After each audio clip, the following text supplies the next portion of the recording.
Brasil precisa de uma reforma previdenciária com urgência?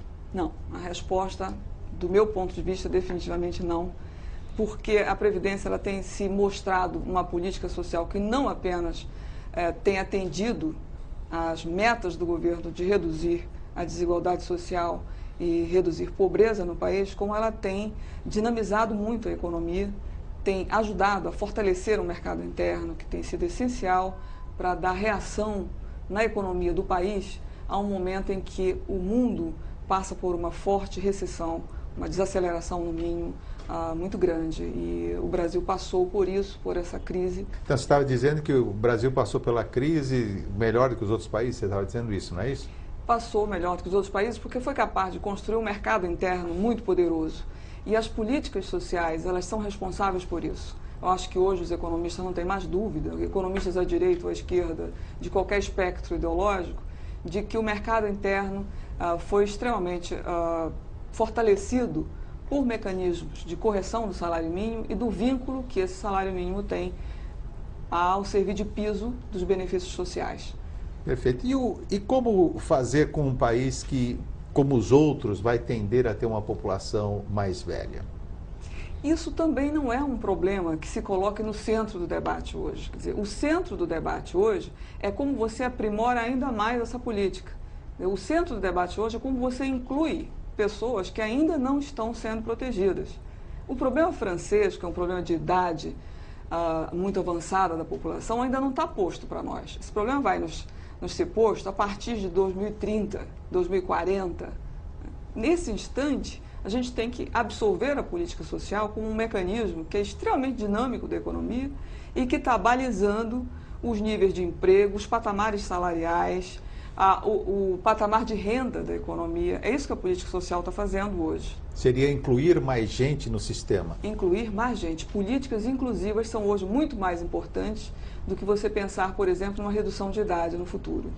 E como você vê a distorção que deve existir, no seu entender, entre a aposentadoria do setor público e a do setor privado?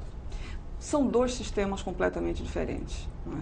O sistema de previdência dos funcionários públicos, ele é uma relação de trabalho entre o Estado e os funcionários públicos. E os funcionários públicos recolhem muito mais, né, sobre o seu salário integral para contribuir para essa previdência social.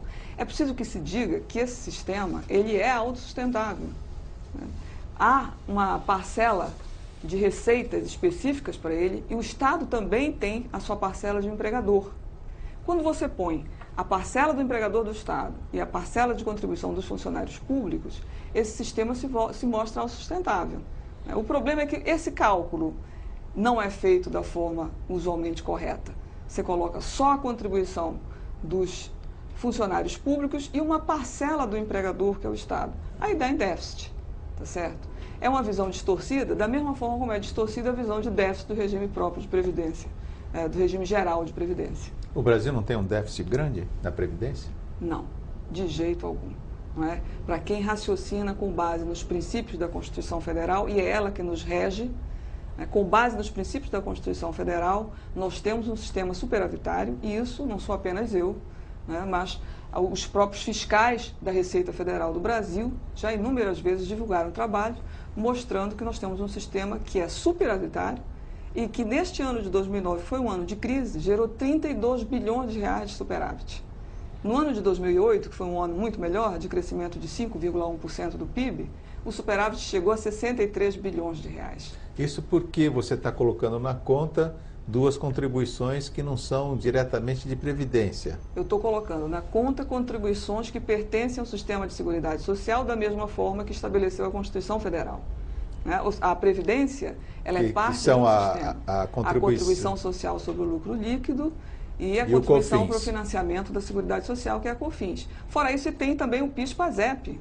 E ainda tem a contribuição dos concursos de prognósticos. Veja bem, nós temos 4 fontes de receita. Então, juntando tudo isso é que dá o superávit e não o déficit. Exatamente. Mas é assim que a conta deve ser feita. Não existe nenhuma legislação que diga que a Previdência só tem uma fonte de receita. Mas o governo está usando esse dinheiro para outras ações sociais também, como, por exemplo, a educação. Mas ele deve usar, porque esse sistema de proteção social, ele financia a saúde, a assistência social e a previdência. Então, é um conjunto de políticas sociais que estão amparadas e é preciso que se diga, essas receitas cobrem todas essas despesas, cobrem todas as despesas do regime geral de previdência social, toda a área do SUS e todo o Bolsa Família e as outras políticas sociais do governo, e sobra recursos. Que modificação, então, você proporia? As modificações têm que ser para incluir pessoas que hoje estão fora da Previdência Social. Nós temos um contingente de mais de 45% da população ocupada que não tem direitos. Não tem direito ao seguro-desemprego, não tem direito a uma pensão, a uma aposentadoria no futuro. E essas pessoas não podem ser abandonadas por uma reforma que ainda vai ser mais restritiva de direito. Tem que ser o oposto. O sinal da reforma tem que ser contrário, tem que ser de inclusão dessas pessoas. E isso, como é que se consegue incluí-las? Reduzindo o grau de informalidade, né? Criando taxas de crescimento anuais cada vez mais elevadas, porque uma taxa de crescimento mais alta da economia. Da economia, né? Nós vamos ter agora um crescimento em torno de 7% do PIB este ano. Óbvio que isso vai ter uma reação muito favorável na Previdência. Mais pessoas vão ser incluídas, mais pessoas vão ser protegidas e quando você aumenta o emprego formal e aumenta os patamares médios de salários da economia e aumenta a massa de lucro, você tem um resultado favorável no sistema previdenciário.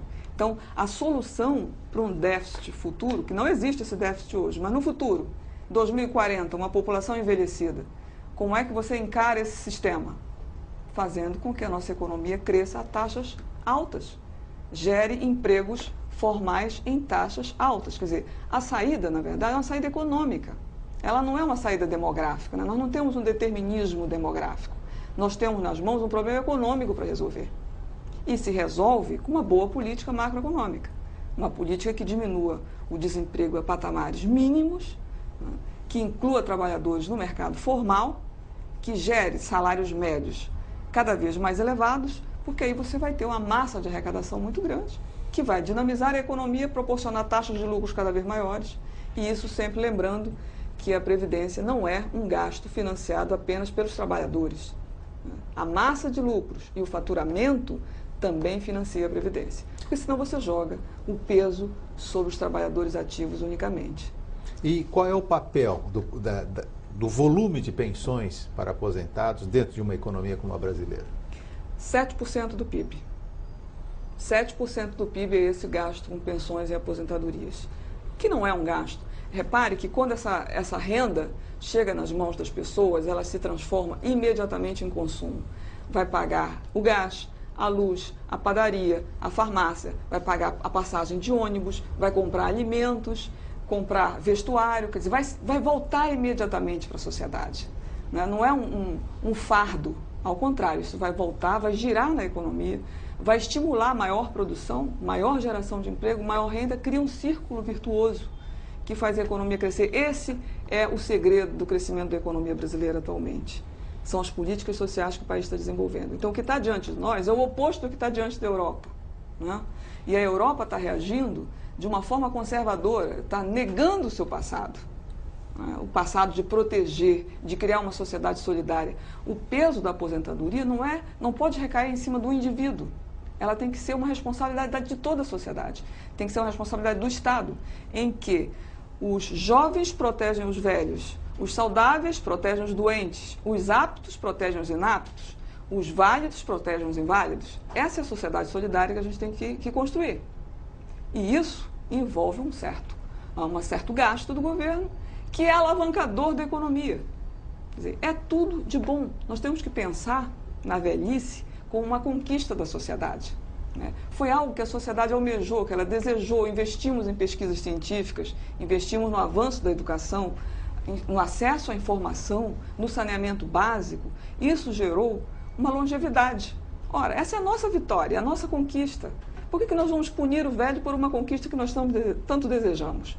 É um contrassenso. Quer dizer, há muitas outras soluções a serem tomadas no campo socioeconômico, né, que podem, evidentemente, contornar toda essa situação, que é uma situação de grande valor para nós. Né? Foi uma vitória. E por que nós vamos lançar mão de medidas que são punitivas do idoso? Se nós quisermos ficar velhos, não faz sentido.